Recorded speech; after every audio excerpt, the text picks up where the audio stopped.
All right, Danny G, what you got for me? All right, Clay, as promised, we got to jump right into the Bobcat story. You've seen this video that's gone viral and blown up the internet. Of course. Happy and Christy Wade. That's the couple from Burgaw, North Carolina. So if you haven't seen this video, you really need to search it out.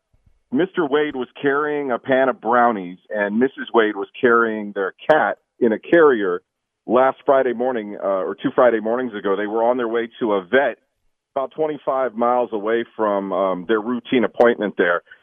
And on this video, you can hear Mr. Wade telling a jogger passing by, good morning. You know, he's in a good mood. And then you hear this angry growl. The wife thought it was a neighborhood cat.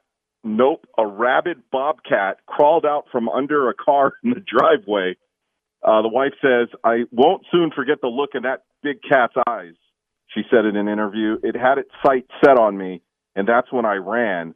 You can hear her screaming, oh, my God, as the bobcat sank its teeth into her left hand, crawled up her back and onto her shoulder. And that's when the Wade's home security camera caught Mr. Wade in action.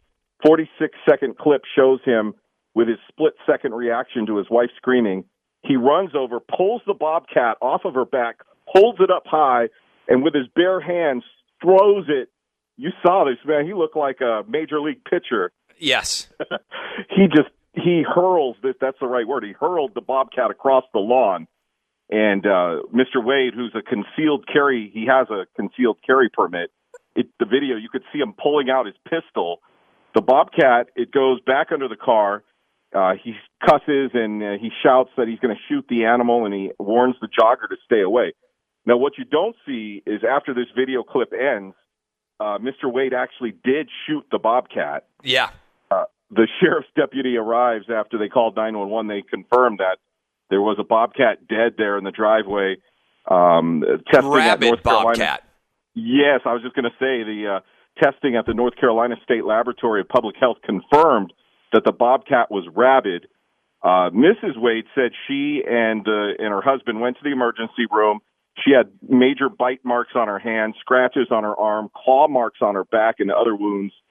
And, of course, she had to have a rabies vaccine and antibiotics. She's doing okay now. She says that her husband saved her life. If he had not been there, I don't know what I'd do or in what shape I'd be in. That's just the kind of person he is, she said. We've been married for 30 years. I met him when I was 15, and there was never a doubt in my life how much he loves me and how much he would do for me. He's a hero. And also he's got a decent arm on him. If you saw him literally throw the bobcat across the yard, it's hard not to be impressed with the cannon on this dude, and ultimately to then follow up and kill the bobcat. Rabid bobcat. I read all about this story because it was so viral. Bobcats are usually not this aggressive even when rabid, so they were kind of blown away. And, of course, all of this was caught on I guess like a Nest Cam or whatever it is, showing outside of their house. And you can hear all the audio and everything else associated with it, which these cameras on the fronts of houses and whatnot have been very helpful and instrumental in terms of adding to the Animal Thunderdome theater that we have had. So that was the story out of North Carolina. What else you got for me? We're going to go back-to-back Bobcat stories. Wow. Fox 31 Denver has this story.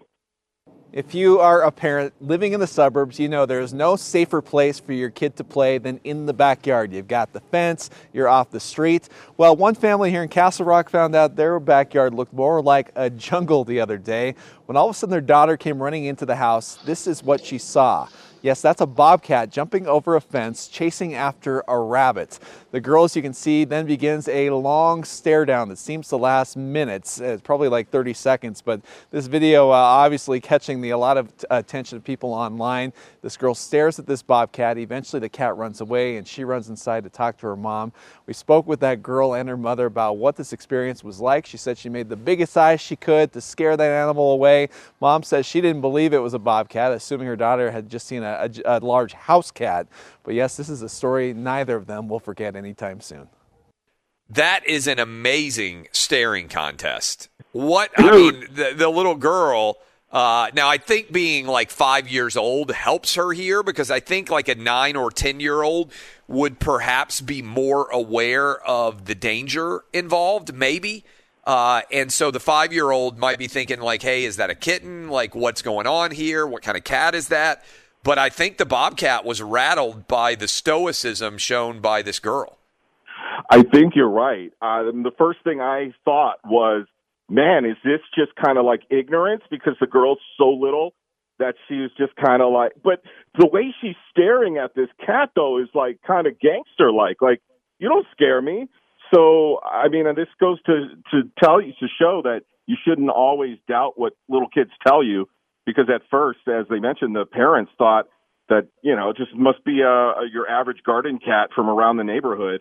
And I was going to ask you, since you have a youngster, your youngest, what is he, 6 now? Yeah, my youngest, I mean, I think you look at the age of kids, and as they get a little bit older, they become more likely to be afraid, right? There's a fearless stage of, or sometimes around 4 and 5 years old, where the kids don't know enough to be afraid. Sometimes every kid's different, right? But I think that kind of factored in with the way that kid's responding. I think at 8 or 9, 6 or 7 even maybe, the kid doesn't have the stare down. Who knows? Maybe she's like, the Wonder Woman of 5-year-olds, and this kid's going to be more and more fearless as she gets older. But I do think younger kids sometimes maybe would be more likely to engage in a stare down there than maybe the older kids would, who are probably more likely to run around screaming and yelling. All right, and finally, let's go to South Africa for this week's last Thunderdome story. Park rangers there were on a routine patrol in Kruger National Park when they picked up the trail of 3 men suspected of poaching. So the rangers chase after these guys, and the guys were on the run as they stumbled across a herd of breeding elephants. The 3 men spooked the elephants, causing a stampede. Justice here, because one of the poachers was trampled to death by the herd of elephants. While his partners managed to escape, authorities launched a massive manhunt for the other 2 guys. They used a helicopter and dogs to track them down, and they managed to take one of them into custody. The rangers retraced the poacher's steps and found the guy who had been badly trampled to death. They also recovered a rifle, an axe, and some supplies. The third suspect remains on the run. The officials believe that he suffered an eye injury. Officials say that the poachers were illegally hunting rhinos inside the national park. We're proud of the teamwork and dedication of our rangers and our aviators in the K-9 unit, the director of the Kruger National Park said in a statement. There you go. National Park justice, the animals fighting back against the poachers. All right, when we come back to start off the second hour of the Friday edition, a lot of talk about the NFL draft and what's going to happen with the 49ers at 3, but that's only part of the, to me, some of the exciting elements of the beginning of the draft. What's going to happen at 4? What will the Atlanta Falcons do? How about the Cincinnati Bengals? How about the Miami Dolphins? All of that we'll be breaking down and more for you. Plus, Paul Kaharski, Outkick 360 NFL expert, will join us also. This is Outkick on Fox Sports Radio.